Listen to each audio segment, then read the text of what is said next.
So I've been crypto 4 years now, and since 2020 I've been part of different crypto masterminds, research groups. We've been early investor in projects like Carena, Altura, Superverse, Vulcan Forge, now running my own crypto fund. But during these 4 years I've also lost a shit ton of money and made plenty of mistakes. And here are 4 things I wish I knew when I started out, so hopefully you won't make the same mistakes. So number 1, don't do crypto alone if you want to do well in crypto.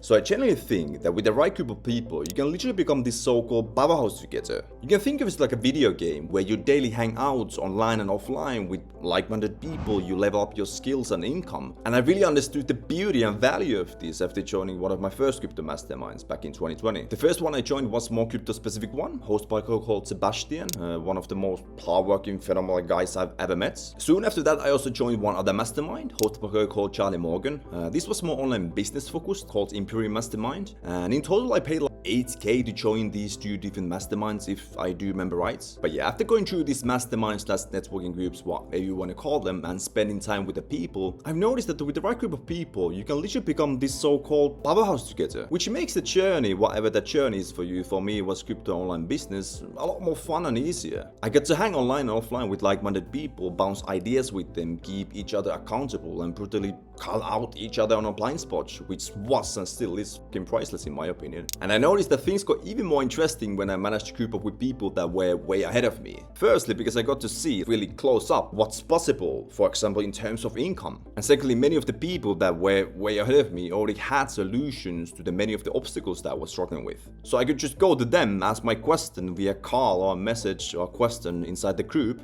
get my answer, solve the obstacle that I was struggling with, then move on. And I think this saved and still saves so much time for me, because I can just go to the people, ask my question, and don't have to look for answers from the internet. And I can also trust the answer that they are correct and something I can follow, because they are coming from people that are ahead of me and already done some of the things that I'm trying to achieve. But yeah, I do also think that it's 100% doable to do really well in crypto by just yourself and consuming free content on maybe YouTube, Twitter, and Discord. And this was exactly what I was doing the first year of my crypto journey. However, I also noticed that the journey got a lot more fun and easier when I did manage to be and get around with the right group of people. And this is something I wish I realized earlier. The second lesson is the best crypto narrative. And as I mentioned, I've been in crypto 4 years now. I've seen many ups and downs. And I've noticed that often any coin with a good narrative and fundamentals will most often, not always, most often take off when you give it enough time. And of course, if the macro environment is good. And by narrative, I mean the story behind the coin. So for example, is it a project that people think will have a lot of use case in the future, which I'm a big advocate of.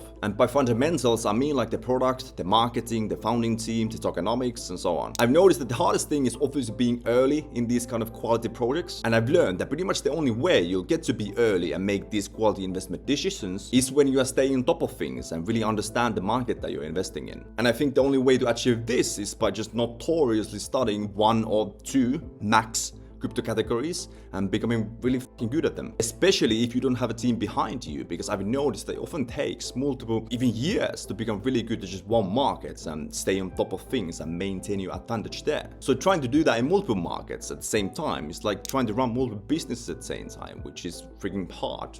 Right? When I came to crypto 2020, I literally tried to stay on top of everything. I was jumping from category to category, often chasing the next hot thing. And I soon noticed that this was a really big problem, because it led me to not getting that great value in projects in any of these categories, which eventually led me to destroying one of my crypto portfolios of 20k. And this is when I slowly started to understand the fact that it's literally impossible to stay on top of multiple categories and maintain your advantage there. And I would be just way better off by focusing on 1 or 2 crypto categories matched that I think will have a big use case. But for many years it was only crypto gaming. I do still get FOMO from time to time when I see other categories / narratives take off. But what has helped me is understanding that the attention often always comes back to the categories / narratives with the most use case. So if you pick your poison well, you can just basically sit there and relax whilst all the other people are jumping from category to category. And at the end of the day, I think you can make plenty of money at just one good market, so why bother complicating it? But yeah, understanding the importance of focus and the fact that I can't be great at everything is something I also wish I had realized earlier. The third lesson is crypto alone won't make you rich, but crypto combined with high income can.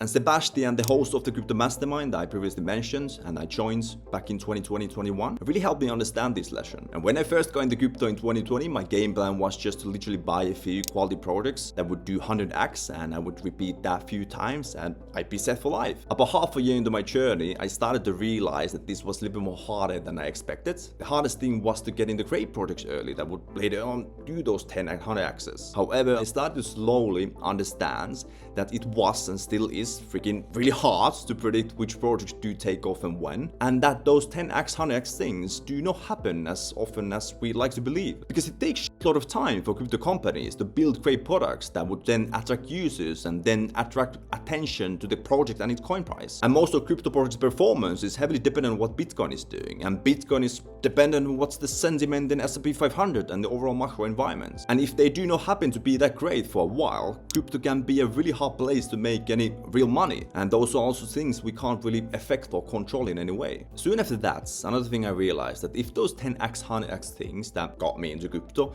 were really hard to catch, and most of crypto was actually more of those so-called boring gains, it would mean that I would need a quite large portfolio for the returns to turn into anything meaningful. So I remember I started doing the math on my head. For example, if I had like a 20k portfolio, which was the amount I started with, and I would get 60% return on it on the first year, which is great return and hard to repeat for multiple years, I'd be up like 12k, which wouldn't probably impact my life that much. On comparison to that, I did the math with 1 million portfolio, and that I would get like 15% return, so 1.5, which isn't that high return, but for the sake of crazy example, I remember using it. And when I did the math on that, I would be already up like 150k, which would probably start impacting my life in many ways. However, after realizing this, I also started to understand that I would need a quite high income in order to build a large portfolio like that considerably fast. Because if I could only invest like a few $100s a month, it would take ages for me to reach like a 1 million portfolio. And I didn't want to wait 30 to 40 years before I will be doing financially well and have that large portfolio. And this leads us to the fourth lesson, which is build skills so you don't have to rely on the markets for you to do financially well. And now to get a large income, we often need a high income job or business. And if you look at some of the top crypto guys like Elliot Trades, Miles Deutscher, Alex Becker,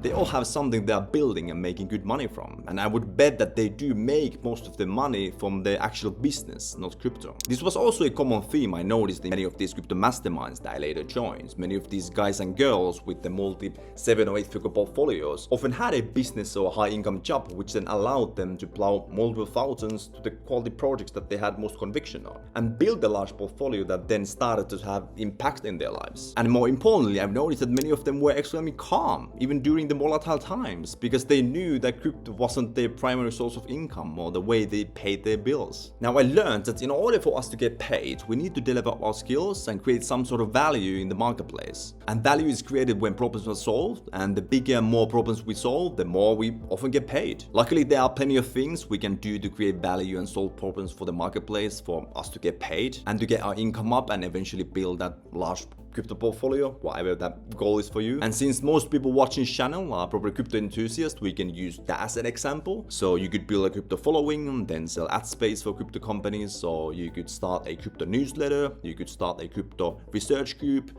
you could work for a crypto company. I think the barrier for many, or at least this was for me, the fact that I had to put quite a bit of work and time to build the business, and also working with the uncertainty that you never know if things will actually work or not. I've realized that when you start building your business, there are so many skills you have to learn. You have to know how to build a product, how to market it, how to do sales. And I've noticed that they do take quite a bit of time to really learn and master them, especially if you don't have a background in them. And there can and will be long periods of time where you probably won't see any financial returns, which can be fucking devastating. A really good thing about it is the fact that when you build and master these high value skills, you'll have them rest of your life and nobody can really take them away from you.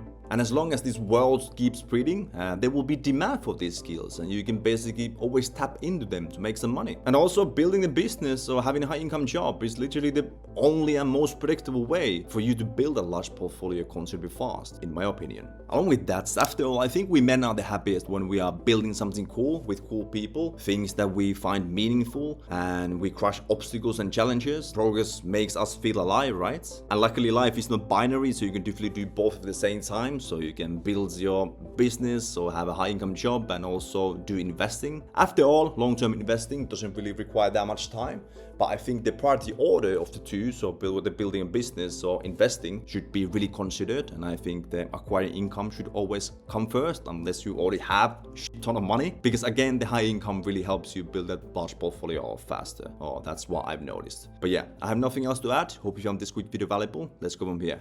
Bye.